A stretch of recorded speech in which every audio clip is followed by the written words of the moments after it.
Welcome everyone to another episode of the Terrain Studio. I'm your host, Sean Morris. Tonight on the Terrain Studio update, I'm just going to give you guys a little update on the foy project that I'm working on.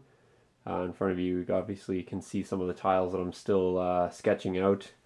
Over here, I just got a little bit of a tree section, and then I have a roadway going up there with some trees and some shrubbery that I'm kind of indicating areas that need shrubs. Not necessarily going to be the exact area for them, but just some areas that could use some shrubbery. Over here at the top portion, I don't know if you guys can pick it up on camera, but I'm putting in the crop rows there. Kind of kind of neurotic to put in all the lines, but just gives me a sense again of what that area is and helps me to define exactly where the crop areas are going to go.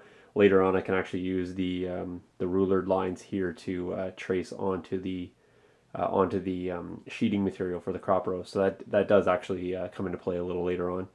I wanted to talk briefly just about some of the planning that I'm doing and some of the tools that I'm using. Obviously, a ruler and a pencil sharpener and a pencil are paramount in this whole planning process.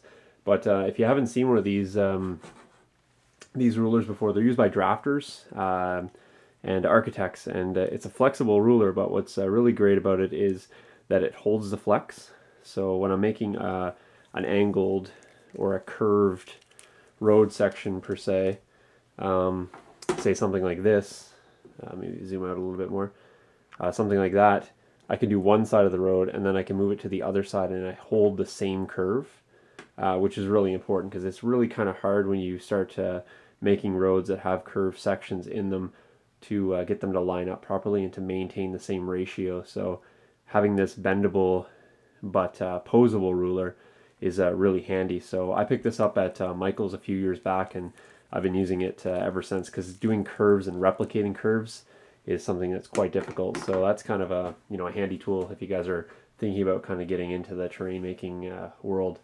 I recommend that. It's, I don't know, maybe $8 or $9 or something. It's a little pricier than a standard ruler, but obviously it's a lot easier than trying to flex a ruler like this and then move it around, because once you let go you lose your flex. So just a little of an update what's going on there. I do have just 3 sections left.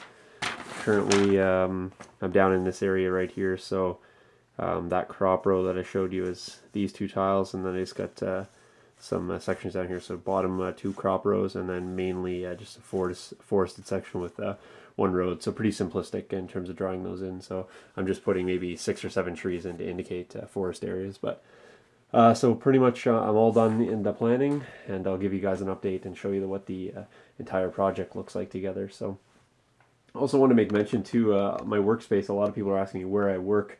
When I start laying down the actual flocks and stuff, I won't be working in this space. I'll move it to a larger area. But the beauty of the Back to Basics system, as you can see, I just kind of sort of stacked up some of the units, and I just removed them. So having them being able to magnetize to one another also enables me to just sort of disassemble my workspace really fast to expand or contract the workspace as needed. So that's kind of an added feature of the items themselves. So nothing is set in stone per se.